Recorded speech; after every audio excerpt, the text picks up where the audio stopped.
श्रीगुरुभ्यो नमः। हरि ओम्। शुद्धानन्दोरुसंविद्वितिबलबहुलौदार्यवीर्यादिदेहम् चिन्तासन्तापलेपोद्भवमृतिमुखराशेषदोषातिदूरम् सद्भिर्वैराग्यभक्तिश्रुतिमतिनियतध्यानजज्ञानयोगात् गम्यं वन्दे मुकुन्दाभिदममलमलं ब्रह्मवेदान्तवेद्यम् याञ्चामन्दरलोलिताद्यतबुधैर्द्विद्येन्दिरा निर्जरैः जातो भारत पारिजातसुतरुः सद्ब्रह्मसूत्रामृतम् आसीत्तन्त्रमुपुराणसन्मणिगणो जातः सुखेन्दुः सदा सोऽयं व्याससुधानिधिर्भवतु मे भूत्यैः सतां भूतिदः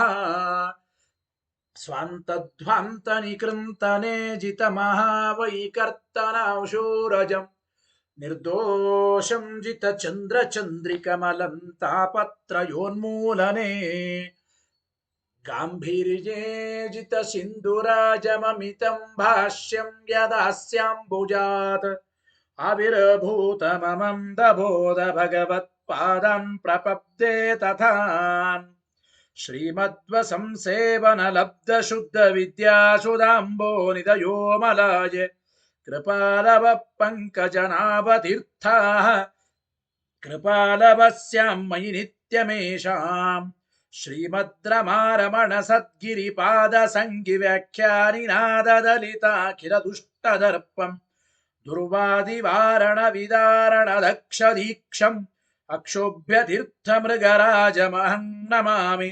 अथ तत्कृपया ब्रह्मसूत्रभाष्यं यथामति व्याकुर्वे श्रीमदानन्दतीर्थार्यमुखनिःसृतम् गङ्गासङ्गेन नैर्मल्यं रत्याद्भिर्लभ्यते यथा वाचो विशुद्धिसिद्ध्यर्थं सङ्गम्यन्ते गुरोर्गिरः अथ अविद्यापटलपिहितनयनैः अन्यैः अन्यथा व्याख्यातानि ब्रह्मसूत्राणि यथावद्व्याचिख्यासुः भगवानानन्दतीर्थमुनिः यथाचार्याभिप्रायम् अस्य भाष्यं विधाय अनुभाष्यमपि करिष्यन् विलीन प्रकृतितया स्वयमन्तराय विदुरोऽपि अनवरतम् ईश्वर प्रवणकाय करणरोत्तिरपि नारायण प्रणामादिकम् पारीप्सितस्य अनन्तराय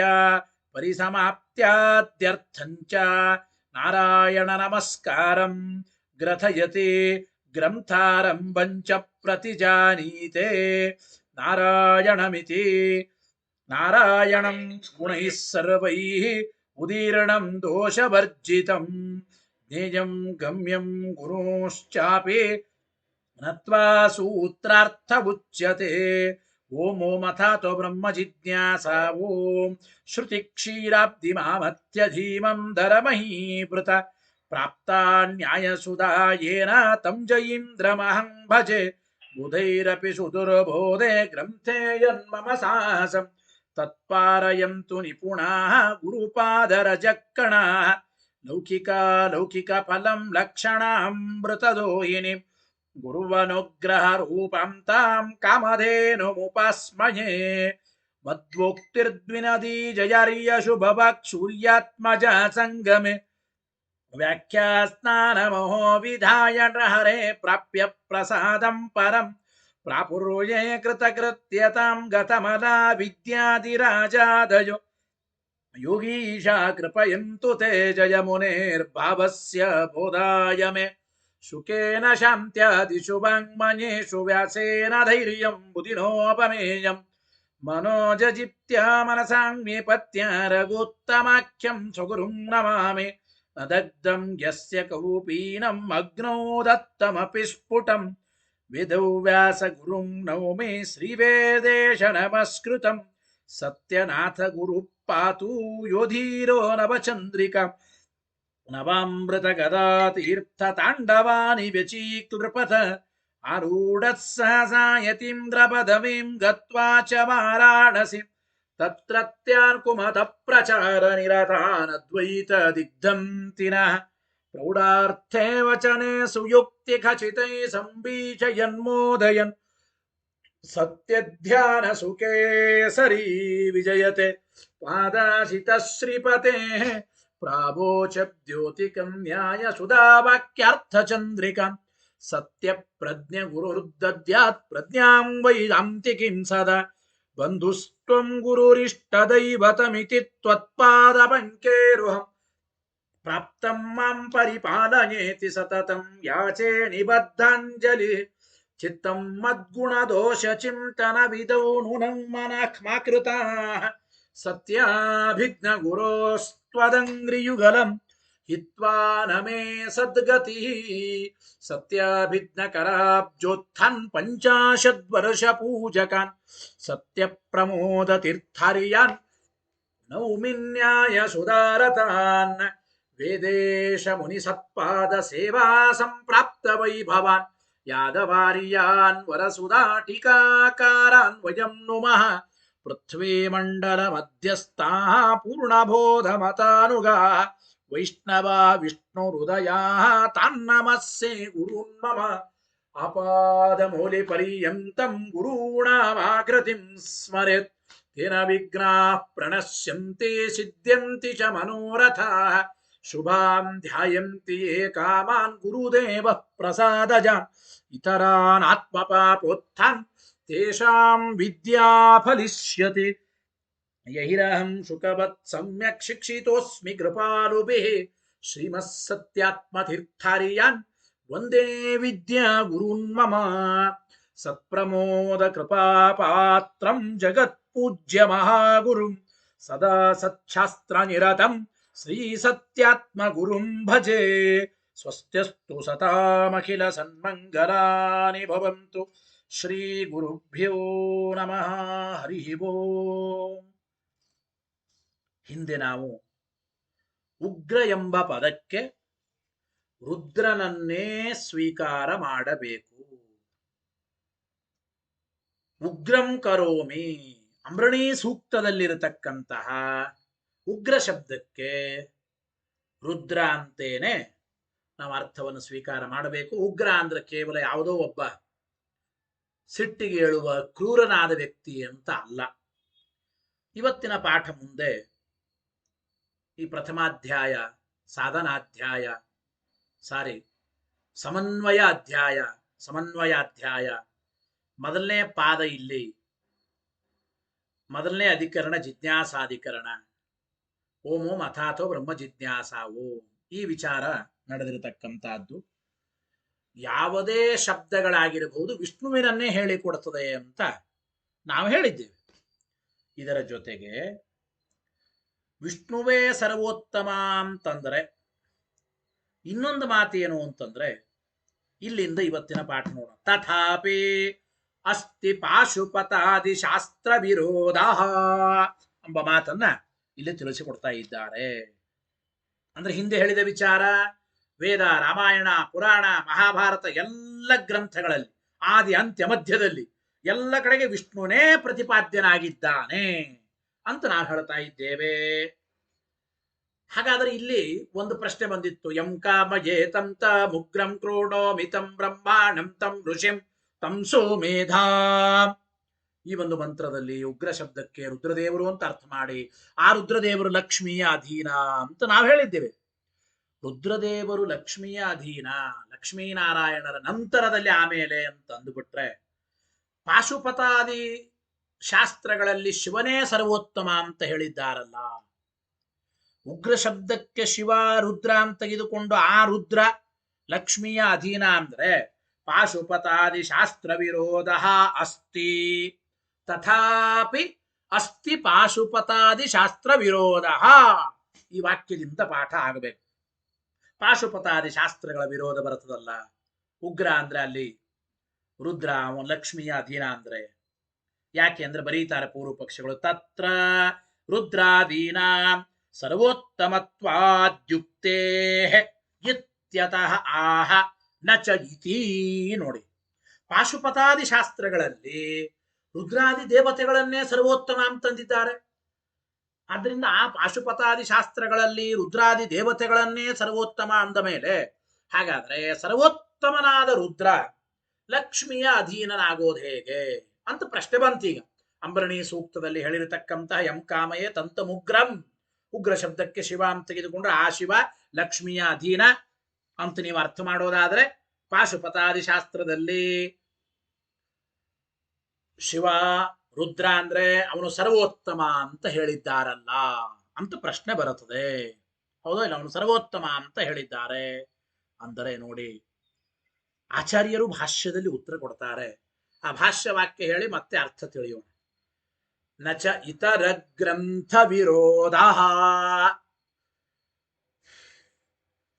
ಇತರ ಗ್ರಂಥ ವಿರೋಧ ನಚ ಹೇಳ್ತಾ ಇದ್ದಾರೆ ಟೀಕಾಕೃತ್ಪಾದರು. ಬೇರೆ ಗ್ರಂಥಗಳ ವಿರೋಧ ಬರೋದಿಲ್ಲ ನಮಗೆ. ಬೇರೆ ಗ್ರಂಥಗಳ ವಿರೋಧ ಅಂದ್ರೆ ಯಾವುದೇ ಪಾಶುಪತಾದಿ ಶಾಸ್ತ್ರಗಳ ವಿರೋಧ ನಮಗೆ ಬರೋದಿಲ್ಲ. ಯಾತಕ್ಕೆ ಅಂತಂದ್ರೆ ನಚ ಇತರ ಗ್ರಂಥ ವಿರೋಧ. ಟೀಕಾರ ತತ್ವಪ್ರಕಾಶಕ್ಕೆ ವಿವರಣೆ ಮಾಡ್ತಾರೆ. ಆ ಪಾಶುಪತಾದ್ಯಾಗಮದ ವಿರೋಧ ನಮಗಿಲ್ಲ. ಯಾಕೆ? ಕುತೋ ನ ವಿರೋಧ. ಇಲ್ರಿ, ಪಾಶುಪತಾದಿ ಶಾಸ್ತ್ರಗಳಲ್ಲಿ ರುದ್ರನನ್ನ ಸರ್ವೋತ್ತಮ ಅಂತಾರೆ. ಅಂತ ರುದ್ರನನ್ನ ನೀವು ಅಂಬರಣಿ ಸೂಕ್ತದಲ್ಲಿ ಲಕ್ಷ್ಮಿಯ ಅಧೀನ ಅಂತ ಇದ್ದೀರಿ. ಸರ್ವೋತ್ತಮತ್ವ ಹೇಳತಕ್ಕಂತ ಪಾಶುಪತಾದಿ ಶಾಸ್ತ್ರಗಳ ವಿರೋಧ ಬರುತ್ತದಲ್ಲ ಅಂದ್ರೆ ಬರಲ್ಲ ಅಂತ ಹೇಗಂತೀರಿ? ಕುತೋ ನ ವಿರೋಧ, ಬರಲ್ಲ ಅಂತ ಹೇಗಂತೀರಿ? ಇತಿ ಚೇತ, ಹೀಗೆ ಪ್ರಶ್ನೆ ಬಂದರೆ ತೇಷಾಂ ಮೋಹಾರ್ಥಂ ಕೃತತ್ವಾತ್ ಇತಿ ಭಾವೇನ ಆಹ ಯೇಷ ಇತಿ. ಪಾಶುಪತಾದಿ ಶಾಸ್ತ್ರಗಳಲ್ಲಿ ಶಿವ ಸರ್ವೋತ್ತಮ ಅಂತ ಹೇಳಿರಬಹುದು, ರುದ್ರ ಸರ್ವೋತ್ತಮ ಅಂತ ಹೇಳಿರಬಹುದು, ನಿಜ. ಆದರೆ ಆ ಪಾಶುಪತಾದಿ ಶಾಸ್ತ್ರಗಳೆಲ್ಲವೂ ಕೂಡ ಅಸುರಜನ ಮೋಹನಕ್ಕಾಗಿ, ಅಜ್ಞಜನ ಮೋಹನಕ್ಕಾಗಿ ಮಾಡಿದ್ದು. ಯಥಾರ್ಥವಾದ ತತ್ವವನ್ನು ಹೇಳೋದಕ್ಕಾಗಿ ಅಲ್ಲ. ಅಲ್ಲಿ ಭಗವಂತನೇ ರುದ್ರದೇವರಿಗೆ ಆಜ್ಞೆ ಮಾಡಿ, ರುದ್ರದೇವರ ಮುಖಾಂತರವೇ ಬೇರೆ ಋಷಿ ಮುನಿಗಳ ಮುಖಾಂತರ ಪಾಶುಪತಾದಿ ಶಾಸ್ತ್ರಗಳಲ್ಲಿ ರುದ್ರನೇ ಸರ್ವೋತ್ತಮ ಅಂತ ಮೇಲ್ನೋಟಕ್ಕೆ ತೋರುವಂತೆ ಆ ಶಾಸ್ತ್ರಗಳು ರಚಿತವಾಗಿವೆ. ಮೋಹಕ್ಕಾಗಿ ರಚಿತವಾದ ಶಾಸ್ತ್ರಗಳಿಂದ ಸಿದ್ಧವಾದ ತತ್ವ ಅದು ಯಥಾರ್ಥವಾದದ್ದಲ್ಲ ಎಂಬ ಅಭಿಪ್ರಾಯವನ್ನ ನಾವು ಚಿಂತನೆ ಮಾಡಬೇಕು. ತೇಷಾಂ ಮೋಹಾರ್ಥಂ ಕೃತತ್ವಾತ್ ಇತಿ ಭಾವೇನ ಆಹಾಯೇಷ ಗೀತೆ. ಅವೆಲ್ಲ ಮೋಹನಕ್ಕಾಗಿ ಮಾಡಿದ್ವು. ನೋಡ್ರಿ, ಯಾರಾದ್ರೂ ಹೊರಗಿನವರು ಇವತ್ತಿನ ದೃಷ್ಟಿಯಲ್ಲಿ ಹೀಗೆ ಪ್ರಶ್ನೆ ಮಾಡಬಹುದು. ಶಿವ ಸರ್ವೋತ್ತಮ ಅಂತ ಹೇಳಿದ್ರೆ ಅಂತಹ ಪಾಶುಪತಾದಿ ಶಾಸ್ತ್ರಗಳು ಅದು ಕೇವಲ ಮೋಹಕ್ಕಾಗಿ ರಚನೆ ಮಾಡಿದ್ದು. ವಿಷ್ಣು ಸರ್ವೋತ್ತಮ ಅಂತ ಹೇಳಿದ್ರೆ ಅದು ಮಾತ್ರ ಯಥಾರ್ಥ ಅಂತ ಹೆಂಗ್ ಹೇಳ್ತೀರಿ? ಆಚಾರ್ಯರ ಸಿದ್ಧಾಂತವೇ ಹೀಗೆ. ಶಿವ ಸರ್ವೋತ್ತಮ ಎಂಬ ವಾಕ್ಯಗಳೆಲ್ಲ ಮೋಹಕವಾದ ವಾಕ್ಯಗಳು ಅಂತ ಹಿಂಗ ಅಂತೀರಲ್ಲ ಅಂದ್ರೆ ಹಾಗಲ್ಲಪ್ಪ, ನಾವು ಹೇಳೋದಲ್ಲ. ಆಚಾರ್ಯ ಅಂತಾರೆ ಭಾಷ್ಯದಲ್ಲಿ, ಆಚಾರ್ಯರಿಗೆ ಅನುಮಾನ ತೀರ್ಥರು ಅಂತ ಹೆಸರಲ್ವಾ, ಪ್ರಮಾಣ ಇಲ್ಲದೇನೆ ಯಾವುದು ಮಾತಾಡೋದಿಲ್ಲ. ಶಿವ ಸರ್ವೋತ್ತಮ ಅಂತ ಪ್ರತಿಪಾದನೆ ಮಾಡುವ ಪಾಶುಪತಾದಿ ಶಾಸ್ತ್ರಗಳು ಮೋಹಕ ಅಂತ ನಾವು ಹೇಳೋದಲ್ಲಪ್ಪ. 18 ಪುರಾಣಗಳನ್ನ ರಚನೆ ಮಾಡಿದ ವೇದವ್ಯಾಸ ದೇವರು ವರಾಹ ಪುರಾಣದಲ್ಲೇನೆ ಈ ಮಾತು ಬಂದಿದೆ. ದೇವರ ಆಜ್ಞೆನೇ ಆಗಿದೆ ಶಿವನಿಗೆ, ರುದ್ರನಿಗೆ. ಏನಂತ ಆ ವರಾಹ ಪುರಾಣದ ಮಾತನ್ನು ಹೇಳಿ ಅರ್ಥ ತಿಳಿಯೋಣ. ಏಷ ಮೋಹಂ ಸೃಜಾಮ್ಯಾಸೋ ಯೋಜನಾನ್ ಮೋಹಯಿಷ್ಯತಿ ತ್ವಂ ಚ ರುದ್ರ ಮಹಾಬಾಹೋ ಮೋಹಶಾಸ್ತ್ರಾಣಿ ಕಾರಯ.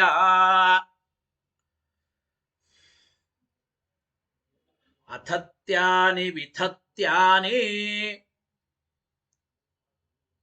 ದರ್ಶಯಸ್ವ ಮಹಾಭುಜ. ಪ್ರಕಾಶಂ ಕುರು ಚಾತ್ಮಾನಂ ಅಪ್ರಕಾಶಂಚ ಮಾಂ ಕುರು ಇತಿ ವಾರಾಹ ವಚನಾತ್. ಏನ ಅಭಿಪ್ರಾಯ ಈ ಶ್ಲೋಕಕ್ಕೆ ನೋಡಿ? ದೇವರೇ ಹೇಳಿದ ಮಾತು, ರುದ್ರದೇವರನ್ನ ಕುರಿತು ವಿಷ್ಣುವೇ ಹೇಳಿದ ಮಾತು. ಯಹ ಏಷಃ ಯಾವ ಮೋಹವು ಅಂದ್ರೆ ಯಾವ ನಟನೆ ವಂಚನೆ ಮೋಸ ಇದೆ ಇದು ಜನಾನ್ ಜನರನ್ನು ಕುರಿತು ಮೋಹಯಿಷ್ಯತಿ ಮೋಹಗೊಳಿಸುತ್ತದೆಯೋ ಯಾವ ರೀತಿ ಮೋಹ ಮಾಡಿದರೆ ಅಂದ್ರೆ ಎಂತಹ ಮೋಹ ಜನರನ್ನು ಮೋಹನಗೊಳಿಸ್ತದೋ ಅಂತಹ ಮೋಹಂ ಆಶು ಅಂತಹ ಮೋಹವನ್ನು ಆಶು ಸೃಜಾಮಿ ನಾನೇ ಸೃಷ್ಟಿ ಮಾಡುತ್ತೇನೆ ಅಂತ ಹೇಳ್ತಾ ಇದ್ದ. ಜನರಿಗೆ ಯಾವ ರೀತಿ ಮೋಹ ಉಂಟಾಗೋದಕ್ಕೆ ಸಾಧ್ಯವೋ ಅಂತ ಮೋಹವನ್ನು ನಾನು ಮೊದಲು ಸೃಷ್ಟಿ ಮಾಡ್ತೇನೆ ದೇವರು ಹೇಳ್ತಾ ಇದ್ದಾರೆ. ಆಮೇಲೆ ನೀನು ಮೋಹವನ್ನು ಉಂಟು ಮಾಡು ಜನರನ್ನು ಕುರಿತು. ಯಹ ಏಷಃ ಮೋಹ ಯಾವ ಮೋಹವು ಜನಾನ್ ಮೋಹಯಿಷ್ಯತಿ ಯಾವ ಜನರನ್ನು ಮೋಹಗೊಳಿಸ್ತದೋ ತಮ್ ಮೋಹಂ ಆಶು ಸೃಜಾಮಿ ಅಂತಹ ಮೋಹವನ್ನ ನಾನು ಸೃಷ್ಟಿ ಮಾಡ್ತೇನೆ ಉಂಟು ಮಾಡ್ತೇನೆ. ಹೇ ಮಹಾಭಾವೋ ರುದ್ರ ಮಹಾಬಾಹೋ ಶತ್ರುಗಳನ್ನು ಸೆದೆಬಡಿಯುವ ಮಹಾಬಾಹುವಾದ ರುದ್ರನೇ ತ್ವಂಚ ನೀನು ಕೂಡ ಮೋಹಂ ತ್ವಂಚ ನೀನು ಕೂಡ ಮೋಹಂ ಸೃಜ ತ್ವಂಚ ರುದ್ರ ಮಹಾಬಾಹೋ ಮೋಹಶಾಸ್ತ್ರಾಣಿ ಕಾರಯ ಅನ್ಯಥಾ ಜ್ಞಾನವನ್ನು ಉಂಟು ಮಾಡತಕ್ಕಂಥ ಶಾಸ್ತ್ರವನ್ನು ಸೃಷ್ಟಿ ಮಾಡು. ಅನ್ಯಥಾ ಜ್ಞಾನವನ್ನು ಉಂಟು ಮಾಡತಕ್ಕಂಥ ಶಾಸ್ತ್ರವನ್ನು ರುದ್ರನೇ ನೀನು ಕೂಡ ಸೃಷ್ಟಿ ಮಾಡು ಎಂಬ ಮಾತನ್ನು ದೇವರೇ ಹೇಳ್ತಾ ಇದ್ದಾನೆ ರುದ್ರದೇವರಿಗೆ. ಹೇ ಮಹಾಬಾಹೋ ರುದ್ರ ತ್ವಂಚ ಮೋಹಂ ಸೃಜ ಮೋಹಶಾಸ್ತ್ರಾಣಿ ಕಾರಯ ಕೇವಲ ನೀನು ಅನ್ಯಥಾ ಜ್ಞಾನವನ್ನು ಉಂಟು ಮಾಡುವ ಶಾಸ್ತ್ರವನ್ನ ಸೃಷ್ಟಿ ಮಾಡೋದು ಮಾತ್ರ ಅಲ್ಲ, ದದೀಚಿ ಮೊದಲಾದ ಮಹರ್ಷಿಗಳಿಂದ ಋಷಿಮುನಿಗಳಿಂದಲೂ ಕೂಡ ಮೋಹಶಾಸ್ತ್ರಾಣಿ ಕಾರಯ ಮೋಹಶಾಸ್ತ್ರವನ್ನ ರಚನೆ ಮಾಡಿಸು. ನಿಜಂತ ಅದು ಕಾರಯ. ನೀನು ಕೂಡ ಮೋಹವನ್ನುಂಟು ಮಾಡುವ ಶಾಸ್ತ್ರವನ್ನು ರಚನೆ ಮಾಡು. ಆಮೇಲೆ ನಿನ್ನ ಮುಖಾಂತರ ದದೀಚಿ ಮೊದಲಾದ ಮಹರ್ಷಿಗಳು ಕೂಡ ಮೋಹಶಾಸ್ತ್ರವನ್ನು ಉಂಟು ಮಾಡುವ ಮೋಹವನ್ನು ಉಂಟು ಮಾಡುವ ಶಾಸ್ತ್ರವನ್ನು ರಚನೆ ಮಾಡಲಿ. ಅಂದ್ರೆ ನೀನು ಅವರನ್ನು ಕುರಿತು ಮೋಹವನ್ನು ಉಂಟು ಮಾಡುವ ಶಾಸ್ತ್ರವನ್ನು ರಚನೆ ಮಾಡುವಂತೆ ಮಾಡು. ಮೋಹಶಾಸ್ತ್ರಗಳನ್ನು ಅವರಿಂದ ನೀನು ರಚನೆ ಮಾಡಿಸು. ಇದು ಮೊದಲನೇ ಶ್ಲೋಕದ ಅರ್ಥ. ಅಥತ್ಯಾನಿ ವಿತಥ್ಯಾನಿ ಮೋಹಶಾಸ್ತ್ರಾಣಿ ಕಾರಯ ದರ್ಶಯಸ್ವ ಮಹಾಭುಜ ಹೇಳ್ತಾ ಇದ್ದಾರಲ್ಲಿ. ಹೇ ಮಹಾಭುಜ, ಮಹಾಭುಕ್ ಅಂತ ಯಾರಿಗೆ ಕರೀತಾರೆ ಗೊತ್ತಾ? ಮಹಾಭಕ್ಷಕ ಅಂತ ಅರ್ಥ. ಯಾತಕ್ಕೆ ಮಹಾಭುಕ್ ಮಹಾಭುಜ ಅಂತ ಶಿವನಿಗೆ ಕರೀತಾರೆ ಅಂದ್ರೆ, ಪ್ರಳಯ ಕಾಲದಲ್ಲಿ ಇಡೀ ಜಗತ್ತನ್ನೇ ನುಂಗಿ ಹಾಕತಕ್ಕಂಥವನು. ಅನಂತರ ಸಂಕರ್ಷಣ ರೂಪದ ಪರಮಾತ್ಮ ಎಲ್ಲವನ್ನು ನುಂಗಿ ಹಾಕ್ತಾನೆ. ಇರ್ಲಿ, ಅಂತೂ ಶಿವನಿಗೆ ಪ್ರಳಯದ ಡಿಪಾರ್ಟ್ಮೆಂಟ್ ಅಂತೂ ಇದೆ, ಲಕ್ಷ್ಮೀನಾರಾಯಣರು ವಾಯುದೇವರ ನಂತರದಲ್ಲಿ. ಆದ್ದರಿಂದ ಹೇ ಮಹಾಭುಜ, ಎಲ್ಲೋ ಮಹಾಭಕ್ಷಕನಾದ ಶಿವನೇ, ತೇಷು ಆ ಶಾಸ್ತ್ರಗಳಲ್ಲಿ ಹೇಳ್ತಾ ಇದ್ದಾರೆ, ತೇಷು ಆ ಶಾಸ್ತ್ರಗಳಲ್ಲಿ ಅಥತ್ಯಾನಿ ವಿತಥ್ಯಾನಿ. ಅಥತ್ಯಾನಿ ಅಂದ್ರೆ ಎಲ್ಲಿಯೂ ಇಲ್ಲದೆ ಇರತಕ್ಕಂತಹ ಲಿಂಗ ಮೂಲ ಅನ್ವೇಷಣ ಅಂತ ಕರೀತಾರೆ. ಲಿಂಗ ಮೂಲ ಅನ್ವೇಷಣ ಮೊದಲಾದ ವಿಚಾರಗಳನ್ನ, ಗೊತ್ತಾಯ್ತೋ ಇಲ್ಲ, ಅದನ್ನ ತಿಳಿಸಿಕೊಡ್ತಾ ಇದ್ದಾರೆ. ಇಲ್ಲದೆ ಇರತಕ್ಕಂಥದ್ದು, ಎಲ್ಲೂ ಇಲ್ಲದೆ ಇರತಕ್ಕಂಥ ಲಿಂಗ ಮೂಲ ಅನ್ವೇಷಣ ಮೊದಲಾದವುಗಳನ್ನ ವಿತಥ್ಯಾನಿ. ವಿಷ್ಣು ಮತ್ತು ವಾಯುದೇವರಲ್ಲಿ ಇರತಕ್ಕಂಥ ಸರ್ವಜ್ಞತ್ವ, ಸರ್ವೋತ್ತಮತ್ವ, ವಾಯುದೇವರ ಜೀವೋತ್ತಮತ್ವ, ವಿಷಭಕ್ಷಣಾದಿಗಳನ್ನ ವಿತಥ್ಯಾನಿ ವಿಪರೀತವಾಗಿ ರುದ್ರಾದಿಗಳಲ್ಲಿ ಇರುವಂತೆ ಪ್ರದರ್ಶನ ಮಾಡು. ನೋಡಿ, ಕಾಲಕೂಟ ವಿಷವನ್ನ ಕುಡಿದವರು ಯಾರೋ? ಅದು ವಾಯುದೇವರು. ರುದ್ರೇಣ ಅಪಿಬತ್ಸಹ ಋಗ್ವೇದ ಮಂತ್ರವೇ ಹೇಳಿದೆ. ವಿಶೇಷವಾಗಿ ಮುಖ್ಯವಾಗಿ ಕಾಲಕೂಟ ವಿಷವನ್ನ ಲಕ್ಷ್ಮಿಯ ಮುಖಾಂತರ ಕುಡಿದವರು ವಾಯುದೇವರು. ಒಂದು ಹನಿ ವಿಷ ತಿಕ್ಕಿ ಕೊಟ್ಟರು ಶಿವದೇವರಿಗೆ. ಆ ಒಂದು ಹನಿ ವಿಷವೇ ಗಂಟಲ ಒಳಗಡೆ ಇಳಿಯಲಿಕ್ಕಾಗದೆ, ಒದ್ದಾಟ ಸಂಕಟ ತಾಳ್ಲಿಕ್ಕಾಗದೆ, ತಂಪಾದ ದ್ವಿತೀಯ ಚಂದ್ರ ತಂಪು ಗಂಗೆಯನ್ನ, ತಂಪಾದ ಕೃಷ್ಣಾಂಜನವನ್ನ, ಹಾವನ್ನ ಸುತ್ತುಕೊಂಡಿದ್ದಾರೆ ಕೊರಳಿಗೆ. ಹೀಗೆಲ್ಲ ಭಗವಂತನ ಅಮೃತ ಸ್ಪರ್ಶದಿಂದ ಆಮೇಲೆ ರುದ್ರದೇವರಿಗೆ ಸರಿ ಹೋಗಿದೆ ಅಂತೆಲ್ಲ ಕೇಳ್ತೇವೆ. ಆದರೆ ವಿಷ ಕುಡಿದದ್ದು ಶಿವ ಅಂತೆ ತೋರಿಸುವ ಜಗತ್ತಿಗೆ ವಿತಥ್ಯಾನಿ. ವಿತಥ್ಯ ಅಂದ್ರೆ ವಿಪರೀತವಾಗಿ ಬೇರೆಯವರಲ್ಲಿರುವ ಸಾಮರ್ಥ್ಯ ಗುಣಗಳನ್ನ ಶಿವನಲ್ಲಿ ಇದೆ ಅಂತ ಜಗತ್ತಿನಲ್ಲಿ ಪ್ರಚಾರ ಮಾಡು. ಅಥತ್ಯಾನಿ ಇಲ್ಲದೇ ಇರತಕ್ಕಂಥವುಗಳನ್ನ ಹೇಳು. ವಿಥತ್ಯಾನಿ ವಿಷ್ಣು ವಾಯುದೇವರಲ್ಲಿರತಕ್ಕಂತಹ ಸರ್ವಜ್ಞತ್ವ ಸರ್ವೋತ್ತಮತ್ವ, ವಾಯುದೇವರಲ್ಲಿರುವ ಜೀವೋತ್ತಮತ್ವ, ವಿಷಭಕ್ಷಣಾದಿ ಗುಣಗಳನ್ನ ರುದ್ರಾದಿಗಳಲ್ಲಿ ಇರುವಂತೆ ದರ್ಶಯಸ್ವ ತೋರಿಸು. ಆತ್ಮಾನಂಚ ಪ್ರಕಾಶಂ ಕುರು ನಿನ್ನನ್ನ. ಆತ್ಮಾನಂ ಅಂದ್ರೆ ನಿನ್ನನ್ನ, ಮತ್ತು ಮಾಂ ನನ್ನನ್ನ. ಅಪ್ರಕಾಶಂಚ ಕುರು ನಾನು ಬೆಳಕಿಗೆ ಪ್ರಕಾಶಕ್ಕೆ ಬರದೇ ಇದ್ದಂತೆ ಮಾಡು. ಈ ರೀತಿ ಸ್ವಯಂ ವರಾಹ ಪುರಾಣದಲ್ಲಿ ದೇವರೇ ರುದ್ರದೇವರಿಗೆ ಹೇಳಿರತಕ್ಕಂಥ ಮಾತು. ಹಾಗಾದ್ರೆ ಏನಾಯ್ತೀಗ?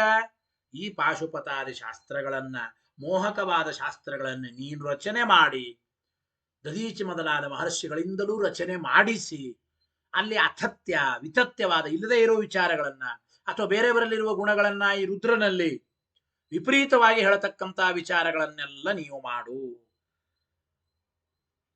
ಭಗವತ್ ತತ್ವ ಪ್ರಕಾಶಕ್ಕೆ ಬರದೇ ಇದ್ದಂತೆ ಶಿವನೇ ಜಗತ್ತಿನಲ್ಲಿ ಪ್ರಕಾಶನಾಗಬೇಕು, ಪ್ರಸಿದ್ಧನಾಗಬೇಕು. ಆ ರೀತಿಯಾಗಿ ಮಾಡು ಎಂಬ ಮಾತನ್ನ ಪರಮಾತ್ಮನನ್ನ ಅಪ್ರಸಿದ್ಧನನ್ನಾಗಿ ನಿನ್ನನ್ನೇ ಪ್ರಸಿದ್ಧನನ್ನಾಗಿ ಮಾಡಿಕೋ ಅಂತ ದೇವರೇ ಹೇಳಿದ್ದಾನ್ರಿ ರುದ್ರದೇವರನ್ನ ಕುರಿತು. ಅಂದ ಮೇಲೆ ಪಾಶುಪತಾದಿ ಶಾಸ್ತ್ರಗಳು, ಮೋಹಕ ಶಾಸ್ತ್ರಗಳು ಅಂಬೋದು ಸಿದ್ಧವಾಯಿತೋ ಇಲ್ಲೋ? ಪಾಶುಪತಾದಿ ಶಾಸ್ತ್ರಗಳು ಮೋಹಕ ಶಾಸ್ತ್ರಗಳು. ಸರಿ, ಇಲ್ಲಿ ಬರೀತಾ ನೋಡಿ. ಏಷ ಮೋಹಂ ಸೃಜಾಮ್ಯಾಸೋ ಯೋಜನಾನ ಮೋಹ ಇಷ್ಯತಿ. ಮೋಹ ಅಂದ್ರೆ ಅರ್ಥ ಏನಪ್ಪ? ತತ್ವಪ್ರಕಾಶಿಕೆಯಲ್ಲಿ ಟೀಕಾಕೃತ್ಪಾದರು ಬರೀತಾ ಇದ್ದಾರೆ. ಮುಖ್ಯತೆ ಅನೇನ ಜನ ಇತಿ ಮೋಹ. ನೋಡಿ, ಅನೇನ ಯಾವುದರಿಂದ ಜನ ಮುಖ್ಯತೆ ಮೋಹಗೊಳ್ತಾರೋ ಅದಕ್ಕೆ, ಅಂದ್ರೆ ಯಾವುದರಿಂದ ಜನ ಮೋಸ ಹೋಗುತ್ತಾರೋ ಅದಕ್ಕೆ ಮೋಹ ಅಂತ ಕರೀತಾರೆ. ಜನ ಅನೇನ ಮುಖ್ಯತೆ ಇತಿ ಮೋಹ. ಮೋಹ ಅಂದ್ರೆ ನಟನಂ ವಂಚನಂ ವಾ. ನಟನ ವಂಚನ ಎಂಬ ಮಾತನ್ನು ಹೇಳ್ತಾ ಇದ್ದಾರೆ. ತ್ವಂಚರುದ್ರ ಮಹಾಭಾವೋ ಅಂಬಲೆ. ಹೇ ಮಹಾಭಾವೋ, ಮಹಾಬಲಿಷ್ಠನಾದ ಹೇ ರುದ್ರನೇ, ತ್ವಂ ನೀನು ಸೃಜ ಈ ಅನ್ಯಥಾ ಜ್ಞಾನವನ್ನು ಉಂಟು ಮಾಡತಕ್ಕಂತ ಮೋಹಶಾಸ್ತ್ರಗಳನ್ನ ಸೃಜ, ನೀನು ರಚನೆ ಮಾಡು, ಸೃಷ್ಟಿ ಮಾಡು. ಇಷ್ಟು ಮಾತ್ರ ಅಲ್ಲ, ಮೋಹಶಾಸ್ತ್ರಾಣಿ ಕಾರಯ. ಟೀಕರಾಯ ಬರಿತಾ ಇದ್ದಾರೆ, ದದಿಚ್ಚಾದಿಭಿ ಕಾರಯಚ. ದದೀಚಿ ಮೊದಲಾದ ಮಹರ್ಷಿಗಳಿಂದಲೂ ಕೂಡ ನೀನು ನಿಂತು ಮೋಹಶಾಸ್ತ್ರಗಳನ್ನು ರಚನೆ ಮಾಡಿಸು ಅವರಿಂದ. ಅಥತ್ಯಾನಿ ವಿಥತ್ಯಾನಿ ದರ್ಶಯಸ್ವ ಮಹಾಭುಜ. ಅಥತ್ಯಾನಿ ವಿಥತ್ಯಾನಿ. ಅಥತ್ಯ ಅಂದ್ರೆ ಅವಿದ್ಯಮಾನಂ ಅಥತ್ಯಂ, ವ್ಯಧಿಕರಣತ್ವೇನ ವಿದ್ಯಮಾನಂ ವಿತಥ್ಯಂ. ಇಲ್ಲದೇ ಇರತಕ್ಕಂತ ಗುಣಗಳನ್ನು ಹೇಳೋದು ಅಥತ್ಯ, ವ್ಯಧಿಕರಣವಾಗಿ ಹೇಳೋದು ಬೇರೆಯವರಲ್ಲಿದ್ದ ಗುಣಗಳನ್ನು ಶಿವನಲ್ಲಿ ಹೇಳತಕ್ಕಂತಹದ್ದು ವಿತಥ್ಯ.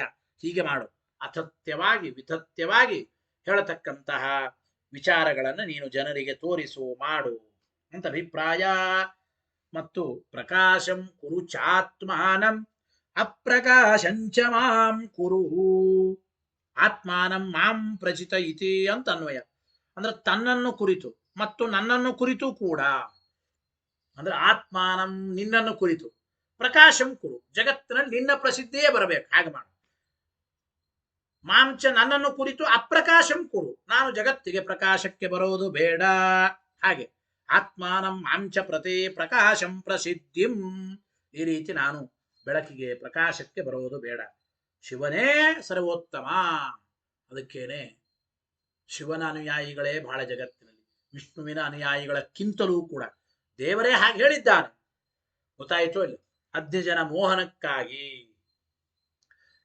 ಅಂತೂ ಪಾಶುಪತಾದಿ ಶಾಸ್ತ್ರಗಳು ಈ ವರಾಹ ಪುರಾಣಗಳ ಮಾತುಗಳನ್ನು ನೋಡಿದಾಗ ಅವಶ್ಯವಾಗಿ ಅವು ವಂಚನೆ ಮಾಡೋದಕ್ಕಾಗಿ, ನಟನೆಗಾಗಿ ಬರದದ್ದು ಎಂಬ ಮಾತನ್ನು ತಿಳಿಸಿದಂತಾಯಿತು. ಸ್ಕಾಂದಾದಿ ಪುರಾಣಾನಾಂ ಶಿವಾದಿ ವಿಷಯತ್ವಾತ್ ತದ್ವಿರೋಧ ಸ್ಯಾತ್ ಇತ್ಯತಃ ಆಹ ಶೈವೇಚ ಇತಿ. ಮುಂದೆ ಮತ್ತೆ ಪ್ರಶ್ನೆ ಬಂತು, ಸರಿ, ಪಾಶುಪತಾದಿ ಶಾಸ್ತ್ರಗಳೇನೋ ಮೋಹನಕ್ಕಾಗಿ ಮಾಡಿದ್ದು ಅಂತಂದ್ರೆ, ಆದ್ರೆ ನೋಡಿ, ಸ್ಕಂದ ಪುರಾಣವೇ ಮೊದಲಾದವುಗಳು ಉಂಟು. ಅವು ಮೋಹನಕ್ಕಾಗಿ ಮಾಡಿದ್ದಾರೆ ಅಂತ ಹೇಳಿಕ್ ಬರೋದಿಲ್ಲ. ಸ್ವಯಂ ವೇದವ್ಯಾಸ ದೇವರು ಮಾಡಿದ್ದರು. ವೇದವ್ಯಾಸರೇ ರಚನೆ ಮಾಡಿದ ಸ್ಕಾಂದಾದಿ ಪುರಾಣಗಳ ವಿರೋಧ ಬರುತ್ತದೆ. ಶಿವ ಲಕ್ಷ್ಮಿಯ ಅಧೀನ ಅಂದರೆ ವೇದವ್ಯಾಸ ದೇವರೇ ಸ್ಕಂದ ಪುರಾಣದಲ್ಲಿ ಶಿವ ಸರ್ವೋತ್ತಮತ್ವ ಹೇಳಿದ್ದಾರೆ. ಆದ್ದರಿಂದ ಉಗ್ರ ಪದಕ್ಕೆ ಇಲ್ಲಿ ಶಿವ ಅಂತ ಮಾಡಿದರೆ, ಉಗ್ರ ಪದದಿಂದ ವಾಚ್ಯನಾದ ಶಿವ ಲಕ್ಷ್ಮಿಯ ಅಧೀನ ಅಂತ ಮಾಡಿದರೆ ಶಿವ ಸರ್ವೋತ್ತಮತ್ವ ಹೇಳತಕ್ಕಂಥ ವೇದವ್ಯಾಸ ದೇವರೇ ಹೇಳಿದ ಸ್ಕಂದ ಪುರಾಣವೇ ಮೊದಲಾದ ಪುರಾಣಗಳ ವಿರೋಧ ಬರುತ್ತದೆ. ಯಾಕೆ? ಶಿವಾದಿ ವಿಷಯತ್ವಾತ್, ಅವೆಲ್ಲ ಶಿವಾದಿಗಳ ವಿಷಯ. ಶಿವನೇ ಸರ್ವೋತ್ತಮ ಅಂತ ಹೇಳತಕ್ಕಂಥ ವಚನಗಳವೆಲ್ಲವೂ ಕೂಡ ತದ್ವಿರೋಧ ಸ್ಯಾತ್, ಅವುಗಳ ವಿರೋಧ ಬರ್ತದೆ. ಇತ್ಯತಃ ಆಹ ಶೈವೇ ಚ ಗಿತಿ. ಆಚಾರ್ಯರು ಭಾಷ್ಯದಲ್ಲಿ ಹೇಳ್ತಾರೆ ನೋಡಿ, ಸ್ಕಂದ ಪುರಾಣದಲ್ಲಿ ಏನು ಹೇಳಿದ್ದಾರೆ, ಬ್ರಹ್ಮ ವಿಷಯಕವಾಗಿರತಕ್ಕಂತಹ ಬ್ರಾಹ್ಮ ಪುರಾಣ, ಬ್ರಹ್ಮವೈವರ್ತ ಪುರಾಣ, ಇಲ್ಲೆಲ್ಲ ಏನು ಹೇಳಿದ್ದಾರೆ ಆಚಾರ್ಯರೇ ಭಾಷ್ಯದಲ್ಲಿ ಅದನ್ನು ತಿಳಿಸಿಕೊಡ್ತಾ ಇದ್ದಾರೆ. ಆ ಶ್ಲೋಕವನ್ನು ಹೇಳಿ ಅರ್ಥವನ್ನು ತಿಳಿಯೋಣ. ಶೈವೇ ಚ ಸ್ಕಾಂದೇ ಸ್ವಪಚಾದಪಿ ಕಷ್ಟತ್ವಂ ಬ್ರಹ್ಮೇಶಾನಾದಯ ಸುರಾಃ ತದೈವಾಚ್ಯುತಯಾಂತೇವ